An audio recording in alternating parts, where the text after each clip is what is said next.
You first discovered The Water for Elephants book when your wife introduced it to you? Was that I did, right? yeah. Okay. My wife read the book and knew that I always wanted to do a movie about a circus. Yeah. Thought the story was great, so she passed it over my way. Yeah. Yeah. What were some of your first impressions upon reading it? Did you like immediately think it would make a great movie? I did. It's one of those books that's kind of written like a movie. It's a very visceral and visual experience, and it's really detailed and textured. And Sarah Gruen really built an amazing world that you kind of feel like you're living in for a while, which is great. How involved were you in the writing, helping write and develop the screenplay? And tell me about the process of bringing it from the book to the screenplay. I was very involved. I didn't write it myself, but I worked very closely with the writer Richard LaGravenese, and he started probably in January of I think 2009, and after about 8 weeks or so, had his first draft that was really long and had kind of everything in it. And then he and I started working really closely together after that, and whittling it down and picking what things we wanted to keep in and what things needed to drop away, and refining things and starting to work on the character and making some of the big moves of, we combined a couple of characters, but we did all of that together over the course of a couple of months.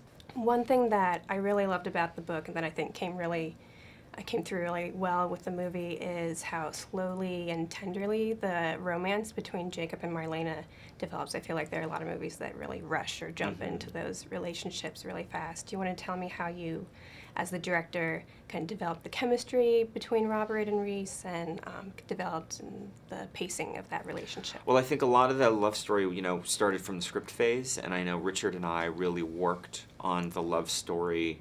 There's a lot of different little stories that are happening within, but the core, support of the whole movie is the love story between Jacob and Marlena. And we really worked on the development of that. And we quickly learned that, Jacob, Rob's character, Jacob, falls really quickly in love with Reese's character, Marlena. But it takes a lot longer for Marlena to kind of come around to Jacob. And that's a structure that I sort of really like and think that was really interesting for the movie. Because typically people fall in love very quickly, early on in movies, and then somehow the forces work against them so they can't be together. And the truth is here, it's through the course of the movie and through the trauma that they experience together, that's what brings the two of them closer and closer together until, 2/3 of the way through the movie, they finally decide that, for the first time, that they really want to be together. Your previous feature films before this, I feel like are kind of darker than Water for Elephants. Well, Water for Elephants definitely has its dark moments and its dark sides. It's lighter. You've got a romance at the center of it. What was it like transitioning to a movie like that? I don't see it's interesting. I mean, I know that people see them as very different movies. For me, there's very similar qualities. I think that I love building worlds. This is the world of circus in the 30s. I Am Legend was building the apocalyptic world of what happens to a city after everybody dies, and what is it like to live by yourself. But they're also both stories that have kind of rich emotional values within them, so that you can go through and experience lots of different things, wonder and magic, and be scared and thrilled and cry and maybe even laugh a little bit. And that's kind of what I really like about movies. But thematically, I wanted to do something that was a little more hopeful and something that was a little more positive. And I was looking to do something that was a little less nihilistic, and also not as much of a genre movie. I wanted something that had a broader appeal, and I was ready to move away from anything having to do with, monsters in any way. Yeah. In what way do you feel like your time with the film school at Loyolan Marymount is still influencing you as a director today with your directing choices, with your career path? I think that my time at LMU was great, mostly for the fact that I got to make movies. That I think it's one of the best things for a film student to do is actually make films. It's really the only way to learn. I think by watching movies and by making movies, and watching them and talking about them and living with other film students and other filmmakers, and working on other people's movies and making your own especially. That's what I really loved, and I thought that we had great support. And at the time that I was there was great professors, and I learned a lot from them. And but it was really making the movies. You really start to figure out what it takes to tell a story on the screen. And what is some advice you'd give to film students who are looking to enter the film industry today?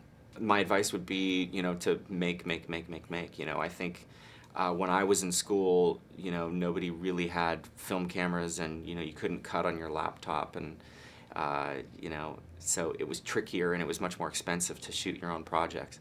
Now, everybody's got some kind of a digital camera and some kind of laptop, and you can get Final Cut for $1,000, and you can do really professional work. And I think it's just about writing your own pieces and shooting stuff all the time and making as much as you can, and it's the way to get better and the way to make cool stuff, and just keep coming up with ideas. What do you feel like you've learned, since you've graduated or you didn't get from the film school specifically that students should be prepared to know about the industry? I think something that was tricky was just dealing with people in the business a little bit. I think when I was at film school, it was a much smaller film school than it is now. And you were there in your little bubble kind of making your movies with your friends, and you sort of hope that something happens with them, and then you get out into the world and you realize, oh wow, there's a lot of competition, and you don't really know the way the world works, the world of film and the business. And so it was getting used to that, how agencies work and managers work and lawyers work, and how the business works, and how do you get reels in, and how are you going to get a job. That was tricky. The last thing I wanted to ask you was, are there any other books out there that you would like to adapt to a film that would be kind of your dream book? I just got attached to a book called Unbroken, written Right. by Laura Hillen Brown, that just came out. It's in the New York Times top bestseller list. That tells the story about Lou Zamperini, who was a really fantastic track runner in the 30s, and then went to World War II and just had this incredible story of survival during World War II. Are there any others, any classics you want to try too that...